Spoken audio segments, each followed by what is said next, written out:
Radio Scolaire à Nice. Ravi de vous voir et nous sommes très heureux de vous présenter notre sujet. Commençons par la journée mondiale de la protection civile avec Ahmed. La journée mondiale de la protection civile, célébrée le 1er mars de chaque année, est une occasion de sensibiliser le public à la protection civile et à la gestion des urgences afin de mieux préparer la population à se protéger en cas d'urgence et à réduire les risques de catastrophe. C'est dans ce sens que l'Organisation internationale de la protection civile a décidé de célébrer cette année la journée mondiale de la protection civile. De logo, la protection civile et les institutions nationales pour une gestion plus efficace des catastrophes. Dans l'objectif de sensibiliser à la nécessité de mettre en place ces dispositifs juridiques nationaux appropriés visant à limiter les risques des catastrophes, à préserver des vies et à réduire les pertes matérielles. Merci Ahlam. Et maintenant, on passe à un autre sujet concernant la Fédération africaine de football. La Confédération africaine de football est également désignée sous l'acronyme CAF et l'organisme qui regroupe sous l'égide de la FIFA les fédérations de football des contenus africains. Il a fallu atteindre 1956 pour lequel les 4 pays africains membres de la FIFA, Égypte, Soudan, Afrique du Sud et Éthiopie, s'entendant pour créer une confédération africaine et pour organiser une compétition continentale.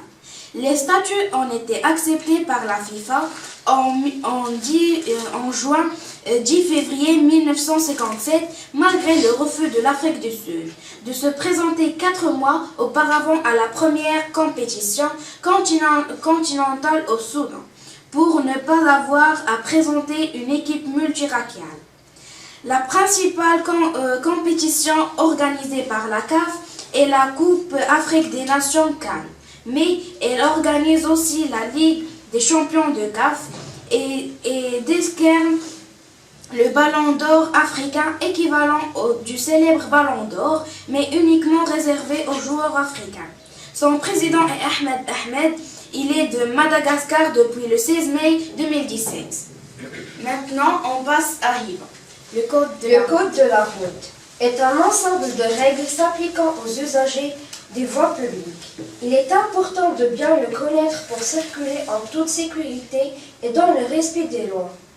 La fonction principale du code de la route est d'assurer la sécurité des usagers des voies publiques, conducteurs et piétons, de réduire au maximum le nombre d'accidents de la route.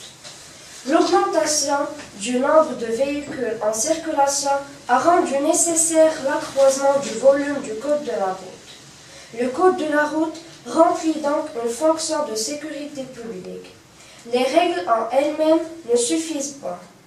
Pour être appliquées, elles doivent être obligatoires et leur non-respect sanctionné. Alors, si vous utilisez les voies publiques, trottoirs, chaussées, autoroutes, etc., vous devez respecter les règles du code de la route. Maintenant, on passe à Jihem.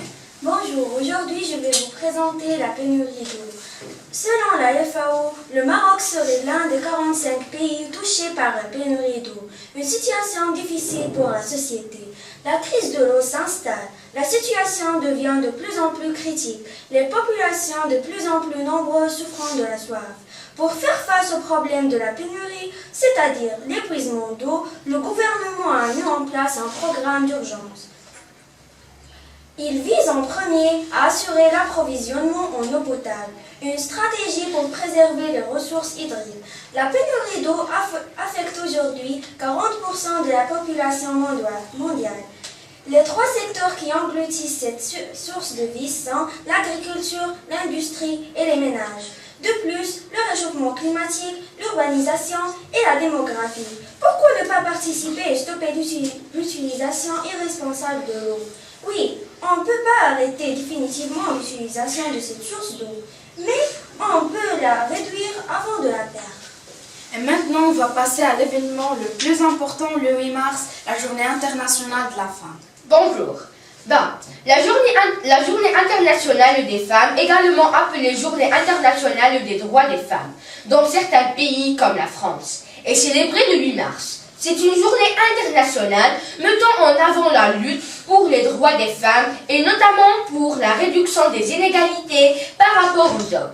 Cette journée est issue de l'histoire des luttes féministes menées sur les continents européens et américains. Le 28 février 1909, une journée nationale de la femme est célébrée aux États-Unis.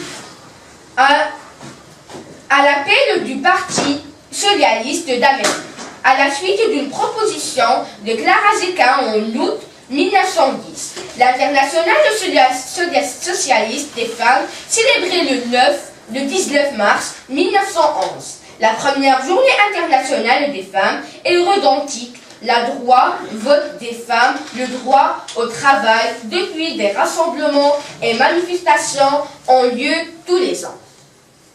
Merci à votre écoute et au revoir.